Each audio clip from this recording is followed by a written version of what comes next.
Menangani keragaman dan perbedaan bukanlah perkara yang mudah. Terkadang muncul perlakuan yang tidak setara atau disebut juga sebagai diskriminasi. Dari survei yang dilakukan, 9% dari 350 responden warga negara Singapura yang merupakan keturunan Melayu dan India menghadapi diskriminasi ras di tempat kerja, seperti kesempatan promosi karir yang terbatas, serta upah yang tidak sesuai. Dari survei tersebut, kita bisa tahu bahwa diskriminasi di tempat kerja juga dapat mengarah kepada tindakan yang lebih parah, yakni eksploitasi. Buruh menjadi salah satu pekerja yang rentan mengalami hal tersebut karena profesinya yang sering dipandang sebelah mata oleh banyak orang. Lalu, apa yang bisa dilakukan oleh seorang manajer dalam menciptakan lingkungan kerja yang inklusif dan etis bagi seluruh karyawannya? Perkenalkan, saya Judith dan rekan saya Anissa. Kali ini kami akan memaparkan kasus eksploitasi buruh yang pernah terjadi di ICE Indonesia, guna memberikan solusi bagi praktik pemberdayaan sumber daya manusia, serta lingkungan kerja yang lebih inklusif dan etis. PT Alpen Food Industry (AFI) atau lebih dikenal dengan AICE merupakan industri es krim populer asal Singapura yang sudah beroperasi selama 20 tahun. Visi AICE adalah mengutamakan kualitas produk es krim dengan harga yang terjangkau bagi konsumen, serta memberikan keuntungan bagi para pemilik toko, khususnya toko kecil. Hingga kini, AICE telah meraih 5 total penghargaan. AICE sempat terpilih sebagai 10 makanan paling viral di Indonesia dan menjadi es krim pilihan Asian Games di Jakarta tahun 2017. Es krim yang memiliki beragam varian rasa, jenis, dan kualitas premium dengan harga yang terjangkau membuat produk AICE ini digemari oleh banyak orang, sehingga memiliki angka penjualan yang tinggi. Namun, di balik visi yang mulia dan prestasi yang sukses, AICE telah terlibat konflik dengan serikat buruh yang ada di Indonesia terkait skandal diskriminasi dan kesenjangan hak buruh. Diketahui, AICE mengabaikan hak dan perlindungan wanita, seperti memperkerjakan perempuan hamil di malam hari, tidak memberikan keringanan target produksi, bahkan tidak menyediakan lingkungan kerja yang sesuai dengan standar keamanan pabrik. AICE juga diduga melanggar hukum PP nomor 78 tahun 2015 pasal 14 tentang pengupahan dengan memotong upah buruh kontrak yang tidak hadir dengan alasan apapun termasuk sakit. AICE juga memberikan hukuman dan sanksi yang dinilai tidak proporsional, yaitu sanksi berupa demosi dan surat peringatan bagi buruh yang melakukan demonstrasi, aksi mogok, serta menjadi anggota dari serikat buruh. Lantas, apa akar masalah dari adanya diskriminasi dan eksploitasi buruh di ICE?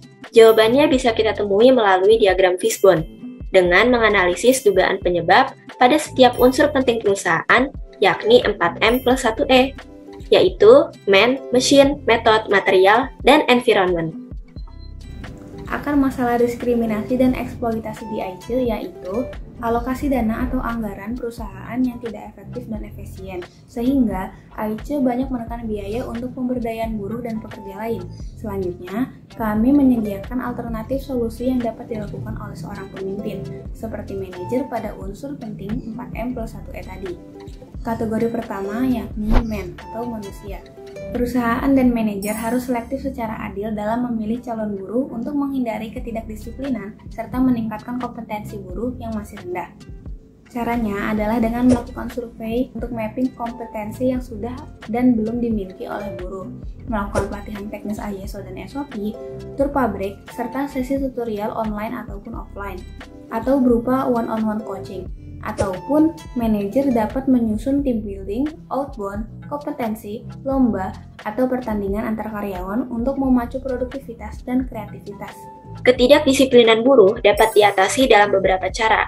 Pertama, manajer bersama karyawan dapat menetapkan target dan juga standar penilaian yang proporsional berdasarkan Key Performance Indicator dan juga Objective Key Result setiap 3 bulan sekali.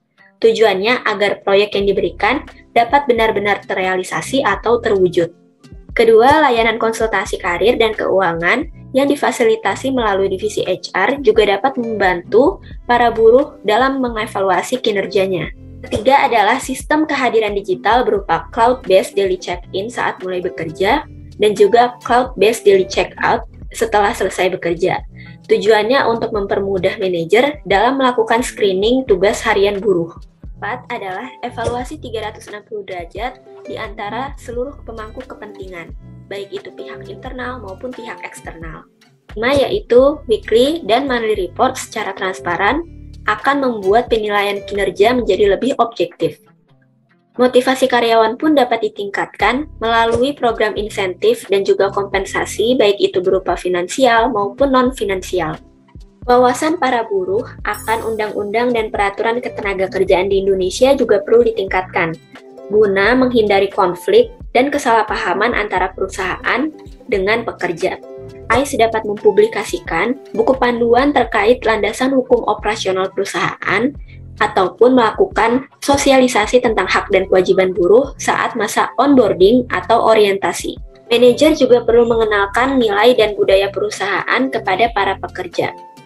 Apabila manajer sudah peka terhadap kebutuhan dan kondisi buruh, perusahaan dapat menyediakan layanan konseling melalui divisi sumber daya manusia guna berkonsultasi tentang masalah pekerjaan, pemberian upah, jaminan kesejahteraan seperti asuransi dan tunjangan yang adil, menetapkan aturan, kesempatan, dan lingkungan kerja yang memadai bagi buruh penyandang disabilitas. Misalnya adalah fasilitas bagi pekerja penyandang tuli maupun pengguna kursi roda.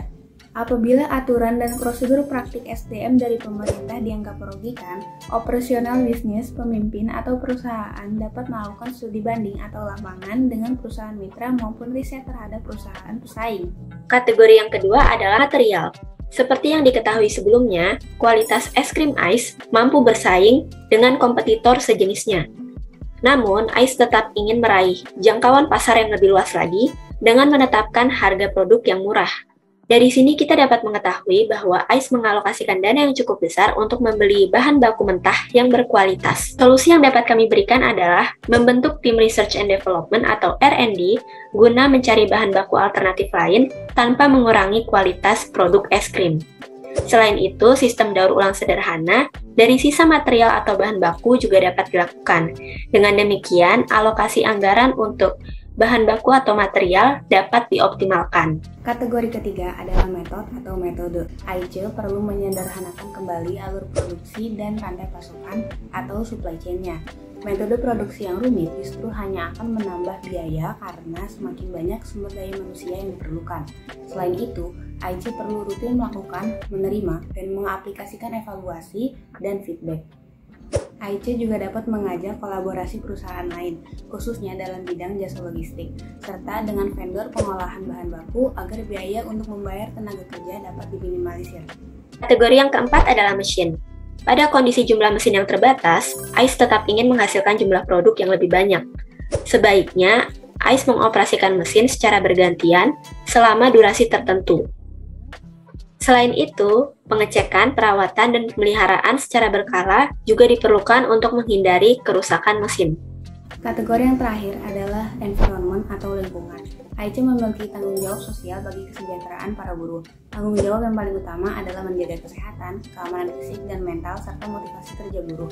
Caranya bisa dengan menyediakan fasilitas kesehatan, aturan shifting yang fleksibel, perizinan cuti khusus bagi wanita hamil, bersalin, dan haid, voucher atau kupon berbelanja kebutuhan pokok, wadah pengembangan minat seperti cooking, beauty, dan entrepreneur class. Tanggung jawab lain yakni di ranah keamanan seperti membentuk komunitas buruh perempuan di dalam pabrik, serta hukum yang ketat dan tegas terhadap segala bentuk kekerasan dan pelecehan terhadap wanita maupun laki-laki. Tidak hanya itu, AIS juga perlu mempertimbangkan kesejahteraan keluarga buruh seperti membentuk program beasiswa atau tunjangan pendidikan bagi anak buruh dan menyediakan fasilitas penitipan anak berupa taman bermain maupun taman belajar.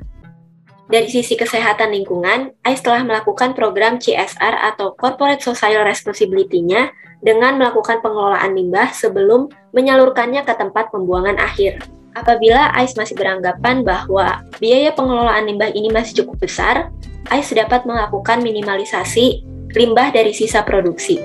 Seperti salah satu contohnya adalah mendesain ulang kemasan agar menghasilkan limbah yang lebih sedikit. So, are you ready to be a future leader?